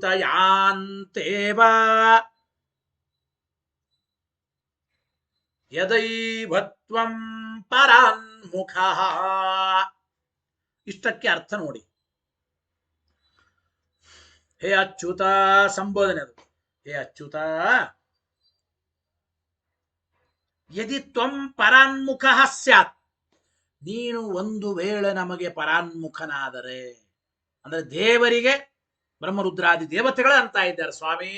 ಹೇ ಅಚ್ಯುತ, ನೀನು ಒಂದು ವೇಳೆ ನಮಗೆ ಪರಾನ್ಮುಖನಾದರೆ, ಅಂದ್ರೆ ನಮಗೆ ವಿರುದ್ಧನಾದರೆ, ನಮ್ಮ ವಿರುದ್ಧವಾಗಿ ನೀನು ನಿಂತು ಬಿಟ್ರೆ, ನೀನು ಅನುಗ್ರಹ ಮಾಡದೇ ಇದ್ರೆ, ನಿನ್ನ ಅವಗ್ರಹ ಆಗಿಬಿಟ್ರೆ, ಹೇ ಅಚ್ಯುತ ಯದಿ ತ್ವಂ ಪರಾನ್ಮುಖಃ ಸ್ಯಾತ್ ತದಾ ಬ್ರಹ್ಮೇಶಾನಾದ ಯಸ್ಸುರಾಹ, ಬ್ರಹ್ಮ ರುದ್ರಾದಿ ಎಲ್ಲ ದೇವತೆಗಳು ಕೂಡ ಸ್ವಪಚಾದಪಿ ಕಷ್ಟತ್ವಂ ಎಂಬ ಮಾತನ್ನು ಹೇಳ್ತಾ ಇದ್ದಾರೆ. ಸ್ವಪಚರು ಅಂದ್ರೆ ಚಂಡಾಲರು ಅಂತ ಅಭಿಪ್ರಾಯ. ಶ್ವ ಅಂದ್ರೆ ನಾಯಿ, ನಾಯಿಯನ್ನ ಪಚನ ಮಾಡಿ ತಿನ್ನೋರು, ನಾಯಿ ಮಾಂಸ ತಿನ್ನೋರು ಅಂತ ಅರ್ಥ. ಸ್ವಪಚರು ಅಂದ್ರೆ ನಾಯಿ ಮಾಂಸ ತಿನ್ನೋರು. ಸ್ವಪಚಾದಪಿ ಕಷ್ಟತ್ವಂ ಅಂದ್ರೆ ಆ ಸ್ವಪಚರಕ್ಕಿಂತಲೂ ಕೂಡ ಕ್ಲೇಶವನ್ನ ತದೈವ ಯಾಂತೇವ ಒಂದೇ ಹೊಂದುತ್ತಾರೆ. ಹೇ ಸ್ವಾಮಿ, ನೀನು ನಮಗೆ ಯಾವಾಗ ವಿರುದ್ಧನಾಗತಿ, ನಿನ್ನ ಅನುಗ್ರಹ ಯಾವಾಗ ತಪ್ಪುತ್ತದೋ ಅಂತಹ ಸಂದರ್ಭದಲ್ಲಿ ಬ್ರಹ್ಮರುದ್ರಾದಿ ದೇವತೆಗಳು ಕೂಡ ಸ್ವಪಚರಕ್ಕಿಂತಲೂ ಕಷ್ಟವನ್ನು ಹೊಂದುತ್ತಾರೆ. ಯದೈವ ತ್ವಂ ಪರಾನ್ಮುಖಃ ತದಾ ಬ್ರಹ್ಮೇಶಾನಾದಯ ಸುರಾಃ ಸ್ವಪಚಾದಪಿ ಕಷ್ಟತ್ವಂ ಯಾಂತೇವ, ಸ್ವಪಚರಕ್ಕಿಂತಲೂ ಕೂಡ ಬಹಳ ಅಂದ್ರೆ ಕಷ್ಟದ ಪರಿಸ್ಥಿತಿಯನ್ನು ಹೊಂದಬೇಕಾಗುತ್ತದೆ. ವಸ್ತುತಃ ದೇವತೆಗಳು ಭಗವಂತನಿಂದ ಪರಾನ್ಮುಖರಾಗೋದಿಲ್ಲ, ಮತ್ತು ಪರಮಾತ್ಮ ದೇವತೆಗಳನ್ನು ಬಿಟ್ಟು ಬೇರೆ ಕಡೆ ಓಡೋಗಿ ದೇವತೆಗಳ ವಿರುದ್ಧವಾಗಿ ದೇವರೇನು ಮಾಡೋದಿಲ್ಲ. ಅವರು ನಿಷ್ಕಾಮ ಭಗವದ್ಭಕ್ತರು, ಅವರು ವಿಚಾರವೇ ಇಲ್ಲ. ಭಗವಂತ ದೇವತೆಗಳಿಗೆ ಪರಾನ್ಮುಖನಾಗುವುದಿಲ್ಲ. ಆದರೆ ಯದಿ ಒಂದು ವೇಳೆ ಆದರೆ ಪರಾನ್ಮುಖನಾದರೆ ಸ್ವಪಚರಕ್ಕಿಂತಲೂ ಕಷ್ಟವನ್ನು ಅವರು ಹೊಂದುತ್ತಾರೆ. ದೇವತೆಗಳಿಗೆ ಪರಾನ್ಮುಖರಾಗೋದೇ ಇಲ್ಲ. ಯಾಕೆ? ದೇವತೆಗಳು ಭಗವಂತನ ವಿರುದ್ಧವಾಗಿ ಏನು ಮಾಡೋದೇ ಇಲ್ಲ. ದೇವರು ದೇವತೆಗಳನ್ನು ಕುರಿತು ಪರಾನ್ಮುಖನಾಗಲ್ಲ ಅಂದ್ರೆ ದೇವತೆಗಳು ಎಂದಿಗೂ ಸ್ವಪಚರಕ್ಕಿಂತಲೂ ಕಷ್ಟದ ಪರಿಸ್ಥಿತಿಯನ್ನು ಹೊಂದೋದಿಲ್ಲ. ಅದು ಸರಿ, ಅದು ವಾಸ್ತವ. ಆದರೆ ಅಂದ್ರೆ ವಿಷ್ಣು ಸರ್ವೋತ್ತಮತ್ವ ಹೇಳೋದಕ್ಕಾಗಿ ಸ್ಪಷ್ಟವಾಗಿ ಆ ಸ್ಕಂದ ಪುರಾಣ, ಶಿವಪುರಾಣಗಳಲ್ಲೇನೆ ಬ್ರಹ್ಮರುದ್ರಾದಿ ದೇವತೆಗಳು ಕೂಡ ಭಗವಂತನ ಅನುಗ್ರಹ ತಪ್ಪಿದರೆ ಒಂದು ವೇಳೆ ಸ್ವಪಚರಕ್ಕಿಂತಲೂ ಕಷ್ಟದ ಪರಿಸ್ಥಿತಿಯನ್ನು ಹೊಂದುತ್ತಾರೆ ಅಂತ ಹೇಳ್ತಾ ಇದ್ದಾರೆ. ಸ್ವಪಚರಕ್ಕಿಂತಲೂ ಕಷ್ಟದ ಪರಿಸ್ಥಿತಿಯನ್ನು ಹೊಂದುತ್ತಾ ಇದ್ದಾರೆ ಅಂದ್ರೆ ಏನಾಯ್ತು? ಬ್ರಹ್ಮರುದ್ರಾದಿ ಸಕಲ ದೇವತೆಗಳು ಭಗವಂತನ ಅಧೀನ ಎಂಬ ಮಾತನ್ನ ತಿಳಿಸಿಕೊಟ್ಟಂತಾಯಿತು. ಅವರೆಲ್ಲರೂ ಭಗವಂತನ ಅಧೀನ. ಇದು ಒಂದು. ಶೈವ ಮತ್ತು ಸ್ಕಂದ ಪುರಾಣದ ವಾಕ್ಯ. ಮುಂದಿನ ವಾಕ್ಯ ಹೇಳಿ. ಬ್ರಾಹ್ಮೇಚ ಬ್ರಹ್ಮ ವೈಯರ್ಥೇಚ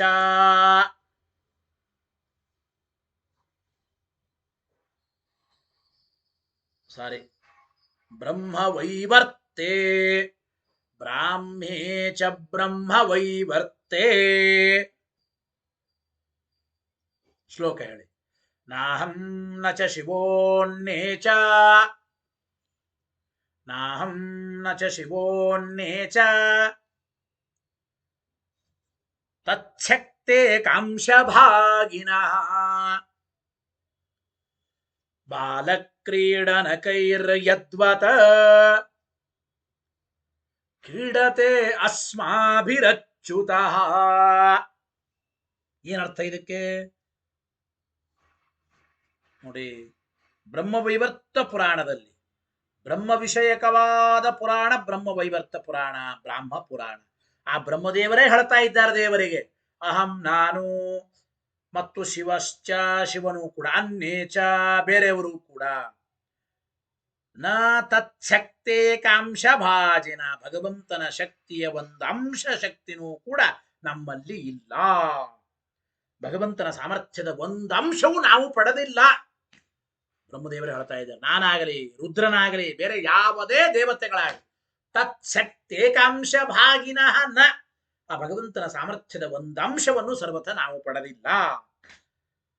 ಅಚ್ಯುತಃ ಪರಮಾತ್ಮನು ಅಸ್ಮಾಭಿ ನಮ್ಮ ಜೊತೆಗೆ ನಮ್ಮಿಂದ ಬಾಲಕ್ರೀಡನಕೈ ಯದ್ವತ ಕ್ರೀಡತೆ, ಪುಟ್ಟ ಮಕ್ಕಳು ಆಟ ಆಡುವ ಆಟಿಕೆ ಸಾಮಾನುಗಳಂತೆ ನಮ್ಮನ್ನೆಲ್ಲ ಆಟಿಕೆ ಸಾಮಾನು ಮಾಡಿ ದೇವರು ಆಟ ಆಡ್ತಾನೆ. ಗೊತ್ತಾಯ್ತೋ ಇಲ್ಲ? ಬಾಲಕರು ಆಟ ಆಡುವ ಆಟಿಕೆ ಪದಾರ್ಥಗಳ ಜೊತೆಗೆ ಹೇಗೆ ಅನಾಯಾಸೇನ ಆಡಿ, ಆಟಿಕೆ ಪದಾರ್ಥಗಳ ಜೊತೆಗೆಲ್ಲ ಅನಾಯಾಸೇನ ಆಟ ಆಡಿ ಆಟಿಕೆ ಪದಾರ್ಥಗಳನ್ನೆಲ್ಲ ಕಿತ್ತು ಬಿಸಾಕಿ ಹೋಗ್ಬಿಡ್ತಾರೆ. ಹಾಗೆ ಬ್ರಹ್ಮದೇವರಂತ ಇದ್ದಾರೆ. ಬ್ರಹ್ಮ ರುದ್ರಾದಿ ದೇವತೆಗಳು, ಸಕಲ ಋಷಿಮುನಿಗಳು, ಚಕ್ರವರ್ತಿಗಳು ಎಲ್ಲರೂ ರಮಾಬ್ರಹ್ಮಾದಿ ಸಮಸ್ತ ಚೇತನ ಪ್ರಪಂಚವನ್ನ ಪರಮಾತ್ಮ ಆಟಿಕೆ ಸಾಮಾನು ಮಾಡಿ ಆಟ ಆಡಿ ಪ್ರಳಯ ಕಾಲದಲ್ಲಿ ಮತ್ತೆ ಎಲ್ಲವನ್ನ ಪ್ರಳಯ ಮಾಡ್ತಾನೆ. ಇದು ಭಗವಂತನ ದಿವ್ಯವಾದ ಸಾಮರ್ಥ್ಯ. ಇದು ವಿಷ್ಣು ಸರ್ವೋತ್ತಮತ್ವದ ಸ್ಪಷ್ಟವಾದ ಮಾತುಗಳು ಇಲ್ಲಿ ಬರ್ತಾ ಇವೆ ಅಂತ ನಾವು ಚಿಂತನೆ ಮಾಡಬೇಕು. ಈ ಶ್ಲೋಕಗಳಿಗೆ ತತ್ವಪ್ರಕಾಶಿಕಾದಲ್ಲಿ ಟೀಕರಾಗಿ ಏನು ವ್ಯಾಖ್ಯಾನ ಮಾಡ್ತಾರೆ ನೋಡೋಣ. ಬ್ರಾಹ್ಮೇ ಚ ಬ್ರಹ್ಮ ವೈವರ್ತೆ ಅಂದ್ರು. ಶಿವ ವಿಷಯಕವಾದ ಸ್ಕಂದ ಪುರಾಣ. ಶೈವೇ ಚ ಸ್ಕಾಂದೆ ಬ್ರಾಹ್ಮೇ ಚ ಬ್ರಹ್ಮ ವೈವರ್ತೆ. ನಾನು ಶಿವಪುರಾಣ ಸ್ಕಂದ ಪುರಾಣ ಎರಡೆರಡು ಪ್ರತ್ಯೇಕ ಹೇಳಿದೆ, ಹಾಗೆ ಹೇಳಬೇಡಿ. ಶೈವೇಚ ಸ್ಕಂದೆ ಅಂದ್ರೆ ಶಿವ ವಿಷಯಕವಾದ ಸ್ಕಂದ ಪುರಾಣದಲ್ಲಿಯೂ ಕೂಡ ವಿಷ್ಣು ಸರ್ವೋತ್ತಮತ್ವ ಹೇಳಿದ್ದಾರೆ. ಒಂದು ಸ್ವಪಚಾದಪಿ ಕಷ್ಟತ್ವ ಶ್ಲೋಕದಿಂದ. ಎರಡನೇ ಶ್ಲೋಕಕ್ಕೆ ಬ್ರಾಹ್ಮೇಚ ಬ್ರಹ್ಮ ವೈವರ್ತೆ ಅಂದ್ರೆ ಬ್ರಹ್ಮ ವಿಷಯಕವಾದ ಚತುರ್ಮುಖ ಬ್ರಹ್ಮನನ್ನು ಹೇಳಿಕೊಡ್ತಕ್ಕಂಥ ಬ್ರಹ್ಮ ವೈವರ್ತ ಪುರಾಣದಲ್ಲಿಯೂ ಕೂಡ ವಿಷ್ಣು ಸರ್ವೋತ್ತಮತ್ವ ಹೇಳಿದ್ದಾರೆ. ಬ್ರಹ್ಮದೇವರೇ ಹೇಳಿದ್ದೆ. ಬ್ರಾಹ್ಮೇ ಬ್ರಹ್ಮ ವಿಷಯೇ ಅಂತ ಅರ್ಥ. ಬಾಲಕ್ರೀಡನಕೈರ ಯದ್ವತ್ ಕ್ರೀಡತೆ ಅಸ್ಮಾಭಿರಚ್ಯುತಃ ಅಂತ ಹೇಳ್ತಾ ಇದ್ದಾರೆ. ಕ್ರೀಡನಕೈ ಅಂದ್ರೇನು?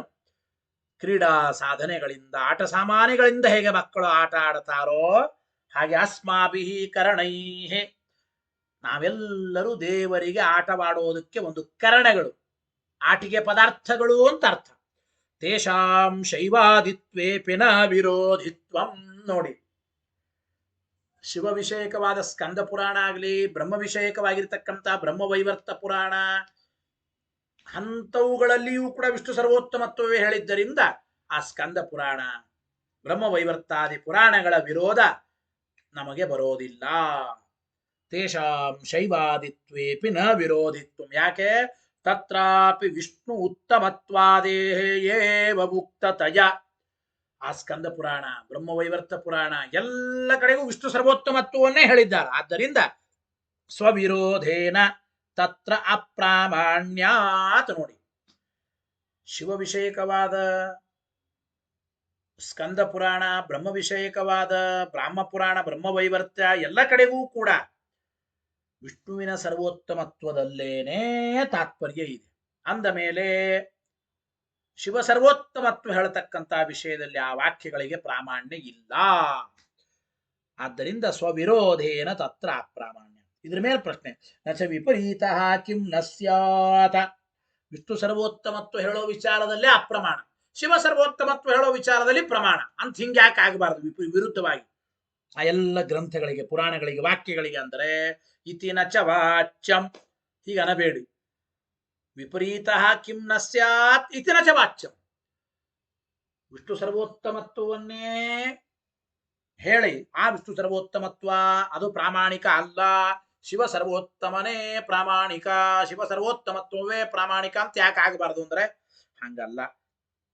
ಶಿವಾದ್ಯುತ್ಕರ್ಷಾದೇಹ ಎಂಬ ಮಾತನ್ನ ಅಲ್ಲಿ ತಿಳಿಸಿಕೊಡ್ತಾ ಇದ್ದಾರೆ ನೋಡಿ. ಶೈವ ಮತ್ತು ಬ್ರಾಹ್ಮ ಪುರಾಣಗಳಲ್ಲಿ ಶಿವ ಮತ್ತು ಬ್ರಹ್ಮರ ಪಾರಮ್ಯವೇ ಅಸಾಧಾರಣವಾಗಿ ಹೇಳಬೇಕಾಗಿದೆ.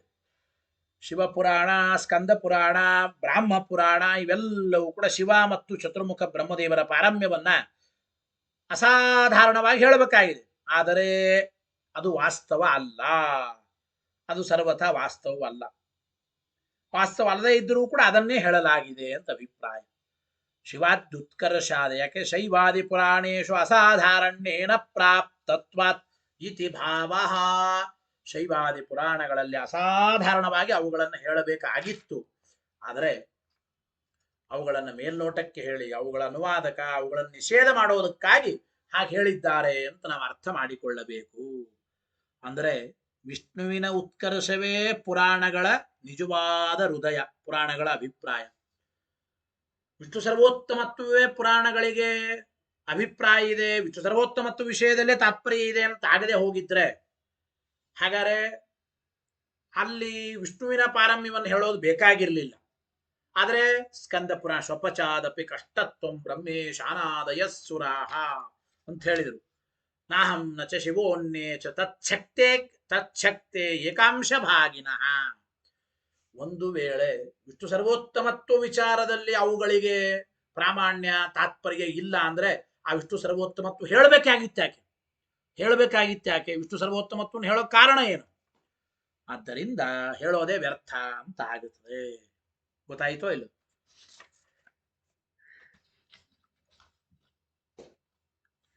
ಶೈವಾದಿ ಪುರಾಣೇಶು ಅಸಾಧಾರಣ್ಯೇನ ಪ್ರಾಪ್ತತ್ವಾತ್. ಶೈವಾದಿ ಪುರಾಣಗಳಲ್ಲಿ ಅಸಾಧಾರಣ್ಯೇನ ಶಿವ ಇತರ ದೇವತೆಗಳ ಉತ್ಕರ್ಷವನ್ನು ಹೇಳುವಂತೆ ಕಂಡು ಬಂದರೂ ಅದು ಕೇವಲ ಅಸುರ ಮೋಹನಕ್ಕಾಗಿ.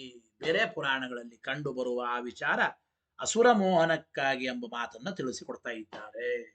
ಜೊತೆಗೆ ತಥಾಪಿ, ಇದಾದರೂ ಮತ್ತೆ ಪ್ರಶ್ನೆ ಬರ್ತದೆ. ತಥಾಪಿ ವಿಷ್ಣು ಉತ್ತಮತ್ವ ರುದ್ರ ಅಧಮತ್ವಯೋ ವೈಷ್ಣವ ಗ್ರಂಥ ವಿರೋಧ ಅಸ್ತಿ ಇತ್ಯತಃ ಆಹ ನ ಚ ಇತಿ.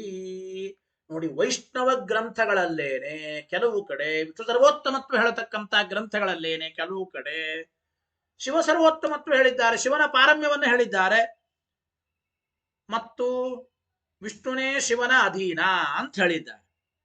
ಅಂದ್ರೆ ವೈಷ್ಣವ ಗ್ರಂಥಗಳಲ್ಲೇನೆ ಶಿವನ ಪಾರಮ್ಯ, ಶಿವನಿಗೆ ಆ ರುದ್ರನ ಅಧೀನತ್ವ, ಇವುಗಳೆಲ್ಲ ಹೇಳಿದ್ದಾರೆ. ಅಂದ ಮೇಲೆ ಪರಸ್ಪರ ವಿರೋಧ ಬಂತಲ್ಲ. ವಿಷ್ಣು ಉತ್ತಮತ್ವ ರುದ್ರ ಅಧಮತ್ವಯೋಹೋ. ವಿಷ್ಣುವಿನ ಉತ್ತಮತ್ವ ಹೇಳ್ತಾರೆ ನೀವಂತೀರಿ, ಆದ್ರೆ ಬೇರೆ ಕಡೆ ರುದ್ರನಕ್ಕಿಂತಲೂ ವಿಷ್ಣು ಸಣ್ಣವನು, ರಾಮದೇವರು ಲಿಂಗವನ್ನು ಪ್ರತಿಷ್ಠಾಪನೆ ಮಾಡಿದರು, ರುದ್ರನ ಅಧೀನ, ರುದ್ರನಕ್ಕಿಂತಲೂ ಅಧಮರು ಅಂತ ವೈಷ್ಣವ ಗ್ರಂಥದಲ್ಲೇ ಬರ್ತದೆ ಕೆಲವು ಕಡೆ. ಅಂದ ಮೇಲೆ ವಿಷ್ಣು ಸರ್ವೋತ್ತಮತ್ವ ಹೇಳಿಬಿಟ್ರೆ ಈ ವೈಷ್ಣವ ಗ್ರಂಥದ ವಿರೋಧನೆ ಬರ್ತದಲ್ಲ. ವೈಷ್ಣವ ಗ್ರಂಥ ವಿರೋಧ ಅಸ್ತಿ ಇತ್ಯತಃ ಆಹ ನ ಚ ಇತಿ. ಅದಕ್ಕೆ ಉತ್ತರ ಕೊಡ್ತಾ ಇದ್ದಾರೆ ಆಚಾರ್ಯರು. ಭಾಷ್ಯ ಹೇಳಿ, ನ ಚ ವೈಷ್ಣವೇಶು ತಥಾ. ವೈಷ್ಣವ ಗ್ರಂಥಗಳಲ್ಲಿ ಹಾಗೆ ಹೇಳೋದಿಲ್ಲ. ಹೇಳಿ ವಾಕ್ಯ, ನ ಚ ವೈಷ್ಣವೇಶು ತಥಾ. ಆಚಾರ್ಯರ ಭಾಷ್ಯದ ಒಂದೊಂದು ವಾಕ್ಯ, ಒಂದೊಂದು ಪದ, ಒಂದೊಂದು ಅಕ್ಷರವನ್ನ ಪಠನ ಮಾಡಲೇಬೇಕು ಗುರುಗಳ ಮುಖಾಂತರ. ನ ಚ ವೈಷ್ಣವೇಶು ತಥಾ. ನೋಡಿ, ವೈಷ್ಣವ ಪುರಾಣಗಳಲ್ಲಿ ವಿಷ್ಣುಗಿಂತಲೂ ಭಿನ್ನನಾದ ಬೇರೆ ವ್ಯಕ್ತಿಯನ್ನ ಸರ್ವಥಾ ಸರ್ವೋತ್ತಮ ಅಂತ ಎಲ್ಲಿಯೂ ಹೇಳೋದಿಲ್ಲ. ಅಂದ್ರೆ ಶೈವ ಪುರಾಣ, ಸ್ಕಂದ ಪುರಾಣ, ಬ್ರಹ್ಮವೈವರ್ತ ಪುರಾಣ ಎಲ್ಲ ಕಡೆಗೂ ಕೂಡ ವಿಷ್ಣು ಸರ್ವೋತ್ತಮತ್ವ, ಬೇರೆಯವರು ಅಧಮರಾಗಿದ್ದಾರೆ ಅಂತ ಹೇಳಿರ್ತಾರೆ. ಆದರೆ ವೈಷ್ಣವೇಶು ತಥಾ ನಚ, ವೈಷ್ಣವರಲ್ಲಿ ಮಾತ್ರ ಹಾಗಿಲ್ಲ. ಅಂದ್ರೆ ವಿಷ್ಣು ಸರ್ವೋತ್ತಮತ್ವ ಹೇಳತಕ್ಕಂಥ ಗ್ರಂಥದಲ್ಲಿ ಶಿವ ಸರ್ವೋತ್ತಮತ್ವ ಹೇಳತಕ್ಕಂಥದ್ದು ಅಂತ ಆ ರೀತಿ ಯಾವುದು ಇಲ್ಲ. ತಥಾ ಅಂದ್ರೆ ಸರ್ವೋತ್ತಮತ್ವಾದಿ ವಿರೋಧ ನಚ ರಾಮಕೃಷ್ಣಾದಿ ರೂಪನಾದ ವಿಷ್ಣು ಮಾಡಿರತಕ್ಕಂಥ ಶಿವಸ್ತುತಿ ಮೊದಲಾದ ಪೂಜೆಯನ್ನೆಲ್ಲ ಹೇಗೆ ಮಾಡಬೇಕಪ್ಪ ಅಂದ್ರೆ ಅದಕ್ಕೆ ಉತ್ತರ ಹೇಳ್ತಾ ಇದ್ದಾರೆ. ನಾನು ತತ್ರಾಪಿ ವಿಷ್ಣುನ ರುದ್ರಸ್ತುತ್ಯಾದಿ ಕಥ ಮುಚ್ಯತೆ. ನೋಡಿ, ಸ್ಕಂದ ಪುರಾಣ, ಶಿವಪುರಾಣ, ಬ್ರಹ್ಮವೈವರ್ತ ಪುರಾಣಗಳಲ್ಲಿ ಅವು ಶಿವನ ಸರ್ವೋತ್ತಮತ್ವ ಹೇಳುವಂತೆ ಮೇಲ್ನೋಟಕ್ಕೆ ತೋರುತ್ತವೆ. ಆದರೆ ಅಲ್ಲಿ ವಿಷ್ಣು ಸರ್ವೋತ್ತಮತ್ವ ಹೇಳಿದ್ದಾರೆ. ಮತ್ತೆ ಆದರೆ ವೈಷ್ಣವ ಗ್ರಂಥಗಳಲ್ಲಿ ಮಾತ್ರ ಶಿವ ಸರ್ವೋತ್ತಮ ಅಂತ ಸರ್ವಥಾ ಎಲ್ಲಿಯೂ ಬಂದಿಲ್ಲ ಎಂಬ ಮಾತನ್ನು ಹೇಳ್ತಾ ಇದ್ದಾರೆ. ವೈಷ್ಣವ ಗ್ರಂಥಗಳಲ್ಲಿ ಆ ರೀತಿ ಹೇಳಿಲ್ಲ. ಗೊತ್ತಾಯ್ತೋ ಇಲ್ಲ? ನಾನು ತತ್ರಾಪಿ ವಿಷ್ಣುನ ರುದ್ರಸ್ತುತ್ಯಾದಿ ಕಥಮುಚ್ಯತೆ. ನಿಮ್ಮ ವೈಷ್ಣವ ಗ್ರಂಥದಲ್ಲೇನೆ ವಿಷ್ಣುನೇ ಶಿವನ ಸ್ತೋತ್ರ ಮಾಡ್ತಾನೆ, ಶಿವನ ಆರಾಧನೆ ಮಾಡ್ತಾನೆ ಅಂತ ಹೇಳ್ತಾರಲ್ಲ, ಅದಕ್ಕೇನು ಮಾಡ್ತೀರಿ? ಇತ್ಯತಃ ಆಹ ತಚ್ಚ ಇತಿ. ಅದನ್ನೇ ನಾವು ಹಿಂದೆ ಉತ್ತರ ಹೇಳಿದ್ದಪ್ಪ ಅಂತ ಆಚಾರ್ಯರು ಮತ್ತೆ ಜ್ಞಾಪಿಸ್ತಾ ಇದ್ದಾರೆ. ಹೇಳಿ, ತಚ್ಚ ಯೇಷ ಮೋಹಂ ಇತ್ಯುಕ್ತಂ. ಅದೇನು ಕೆಲವು ಕಡೆ ವೈಷ್ಣವ ಪುರಾಣಗಳಲ್ಲಿಯೂ ಕೂಡ ವಿಷ್ಣು ಶಿವರನ್ನ ಸ್ತೋತ್ರ ಮಾಡಿದ್ದು ಅಂತ ಕೆಲವು ಕಡೆ ಕಾಣಿಸ್ತದೋ, ಇದು ಕೇವಲ ಮೋಹನಕ್ಕಾಗಿ ನಟನೆ ಮಾಡಿದ್ದು ಅಂತ ಅರ್ಥ ಮಾಡಿಕೊಳ್ಳಬೇಕು ಎಂಬ ವಿಚಾರವನ್ನ ನಾವು ಚಿಂತನೆ ಮಾಡಬೇಕು ಅಂತ. ಗೊತ್ತಾಯ್ತಾ? ಆದ್ದರಿಂದ ಮೋಹನಕ್ಕಾಗಿ ಹೇಳಿದ್ದು. ನೋಡಿ, ಯದುಚ್ಯತೆ ತಚ್ಚ ಯೇಷ ಮೋಹಂ. ವೈಷ್ಣವ ಪುರಾಣಗಳಲ್ಲಿ ವಿಷ್ಣು ಶಿವಾದಿಗಳ ಅಧೀನ ವಿಷ್ಣು ಸ್ತೋತ್ರ ಮಾಡ್ತಾನೆ ಅಂತ ಏನು ಹೇಳಲ್ಪಡುತ್ತದೆ, ಅದೆಲ್ಲ ಕೇವಲ ಮೋಹಕ. ಏಷ ಮೋಹಂ ಸೃಜಾಮ್ಯಾಸು ಅಂತ ವರಾಹ ವಚನ ಇರೋದ್ರಿಂದ ಇತಿ ವಚನಾತ ಮೋಹಾರ್ಥತ್ವೇನ ಪ್ರತ್ಯುಕ್ತಂ ಇತ್ಯರ್ಥ. ಆ ರುದ್ರಾದಿಗಳನ್ನು ಕುರಿತು ವಿಷ್ಣು ಮೊದಲಾದವರು ಸ್ತೋತ್ರ ಮಾಡಿದ್ದು, ಲಕ್ಷ್ಮಿಯು ಸ್ತೋತ್ರ ಮಾಡಬಹುದು, ವಾಯುದೇವರು ಸ್ತೋತ್ರ ಮಾಡಬಹುದು ರುದ್ರನನ್ನ. ಅದೆಲ್ಲ ಕೇವಲ ಮೋಹಕ ಅಂತ ಹೇಳಿ ನಾವು ನಿರಾಕರಣೆ ಮಾಡಿದ್ದೇವೆ ಎಂದು ಇತ್ಯರ್ಥ. ತಸ್ಮಾತ್, ಆದ್ದರಿಂದ ರುದ್ರಾದೀನಾಂ ಅಧಮತ್ವೇ ಬಾಧಕ ಅಭಾವಾತ್. ಕೊನೆಗೆ ಒಟ್ಟು ಜಿಜ್ಞಾಸಾಧಿಕರಣದ ಉಪಸಂಹಾರ ಮಾಡ್ತಾ ಇದ್ದಾರೆ ನೋಡಿ. ಆದ್ದರಿಂದ ರುದ್ರಾದಿಗಳಿಗೆ ಲಕ್ಷ್ಮೀನಾರಾಯಣರ ನಂತರದಲ್ಲಿ, ಲಕ್ಷ್ಮೀ ನಾರಾಯಣ ವಾಯುದೇವರ ಅನಂತರದಲ್ಲಿ ಹೇಳಿದರೆ ಗರುಡ ಶೇಷ ರುದ್ರರು ಅಂತ ಕರೀತೇವೆ. ಅದರ ರುದ್ರಾದಿಗಳಿಗೆ ಅಧಮತ್ವವನ್ನು ಹೇಳಿದರೆ ಯಾವ ಬಾಧಕ ಇಲ್ಲ. ಜೊತೆಗೆ ಯಂ ಕಾಮಯೇ ಇತ್ಯಾದೌ ತದ್ವಚನಾತ ಲಕ್ಷ್ಮೀ ಕಾರಣತ್ವೇನ ಮಮ ಯೋನಿ ಇತ್ಯುಕ್ತ ವಿಷ್ಣುರೇವ. ಆದ್ರಿಂದ ಏನ್ ಮಾಡ್ದಂಗಾಯ್ತಪ್ಪ? ಯಂ ಕಾಮಯೇತಂ ಮುಗ್ರಂ ಕ್ರೋಣೋಮಿತಂ ಬ್ರಹ್ಮಾಣಂ ತಂ ಋಷಿಂ ತಂ ಸುಮೇಧಾಂ ಎಂಬ ಈ ಅಂಬರಣಿ ಸೂಕ್ತದ ಮಂತ್ರದಲ್ಲಿ ಹೇಳತಕ್ಕಂತ ಮಾತಿಗೆ ಲಕ್ಷ್ಮಿಗೆ ಕಾರಣನಾದವನು, ನನ್ನ ಯೋನಿ ಅಂತ ಲಕ್ಷ್ಮಿ ಹೇಳಿದ್ದು ಅಲ್ಲಿ ವಿಷ್ಣುನೇ. ಯಂ ಕಾಮಯ ಇತ್ಯಾದವು ತದ್ವಚನಾತ, ಆ ಮಾತಿರೋದ್ರಿಂದ ಲಕ್ಷ್ಮಿಗೆ ಕಾರಣನಾದವನು ನನ್ನ ಯೋನಿ ಅಂತ ಲಕ್ಷ್ಮಿ ಹೇಳಿಕೊಂಡದ್ದು ಯಾರನ್ನ? ಇತ್ಯುಕ್ತ ವಿಷ್ಣುರೇವ, ವಿಷ್ಣುವಿನನ್ನೇ. ತತಶ್ಚ, ಆದ್ದರಿಂದ ತತ್ ಸಮಾಖ್ಯಾನಾತ ವಿಶ್ವಕರ್ಮ ಸೂಕ್ತ ವಾಚ್ಯ ಅಪಿ ಸಜೇವ. ಅಂಬರಣಿ ಸೂಕ್ತದ ಸಮಾಖ್ಯ, ಅಂಬರಣಿ ಸೂಕ್ತದ ಸಂವಾದ ವಿಶ್ವಕರ್ಮ ಸೂಕ್ತಕ್ಕೂ ಇರೋದ್ರಿಂದ ವಿಶ್ವಕರ್ಮ ಸೂಕ್ತದಲ್ಲಿ ಹೇಳಲ್ಪಟ್ಟ ವ್ಯಕ್ತಿನೂ ಕೂಡ ವಿಷ್ಣುವೇ ಅಂತ ಅರ್ಥ ಮಾಡಿಕೊಳ್ಳಬೇಕು. ತತಶ್ಚ ತತ್ಸಮಾಖ್ಯಾನಾದ ವಿಶ್ವಕರ್ಮ ಸೂಕ್ತ ವಾಚ್ಯ ಅಪಿ ಸಜೇವ ಅಂದ್ರು. ತಥಾಚ, ಅದರಿಂದ ತಸ್ಸೈವ, ಅದರಿಂದ ಆ ವಿಷ್ಣುನೇ ಯೋ ದೇವಾನಾಂನ ಮದಾಜೇಕ ಏವ ತಂ ಸಂಪ್ರಶ್ನಂ ಭುವನಾಯಂತ್ಯನ್ಯ ಅಂತ ಹೇಳುವಾಗಲೂ ಆ ಎಲ್ಲ ನಾಮಗಳಿಂದ ವಾಚ್ಯನಾದವನು ಅಂತಂದ್ರೆ ಅದು ವಿಷ್ಣುನೇ. ಇತಿ ಸರ್ವನಾಮತ್ವ ಉಕ್ತೇ, ಆ ಸರ್ವನಾಮತ್ತು ವಿಷ್ಣುವಿಗೆ ಮಾತ್ರನ. ಅನ್ಯೇಷಾಂ ಸರ್ವನಾಮತ, ಬೇರೆಯವರಿಗೆ ಸರ್ವಥಾ ಸರ್ವನಾಮತ್ವ ಎಂಬುದು ಇಲ್ಲವೇ ಇಲ್ಲ. ಅತಃ ತೇಷಾಂ, ಅತಃ ಆದ್ದರಿಂದ ತನ್ನೋ ವಿಷ್ಣು ಪ್ರಚೋದಯಾತ್ ಎಂಬೋಲಿ ಅಪ್ರಾಪ್ತೇ, ಇಲ್ಲಿ ವಿಷ್ಣುರೇವ ಪರಂ ಬ್ರಹ್ಮ ಎಂಬ ಮಾತನ್ನು ಹೇಳ್ತಾ ಇದ್ದಾರೆ. ಆ ವಿಷ್ಣು ಶಬ್ದ ವಾಚ್ಯವಾದದ್ದು ಬೇರೆ ದೇವತೆಗಳಿಗೆ ಅಲ್ಲದೇನೆ.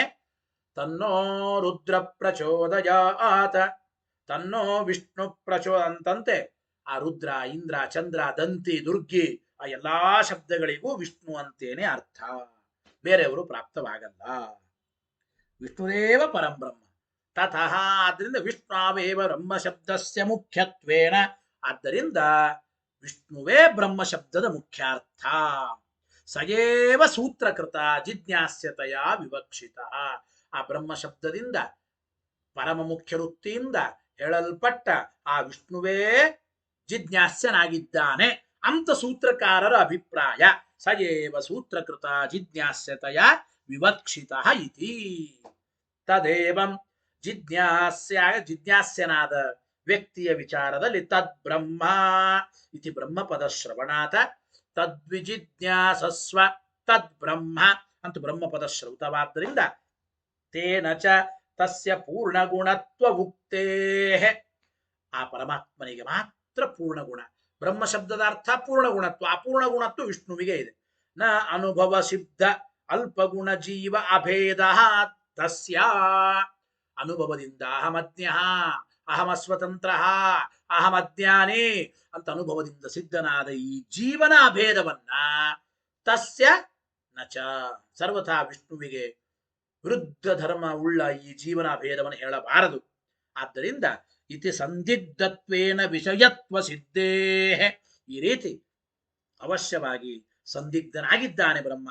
ಜೀವನಿಂದ ಭಿನ್ನನಾದ ಪರಬ್ರಹ್ಮನು ಸಂದಿಗ್ಧನಾಗುವುದರಿಂದ ಜಿಜ್ಞಾಸಕ್ಕೆ ವಿಷಯನಾಗುತ್ತಾನೆ.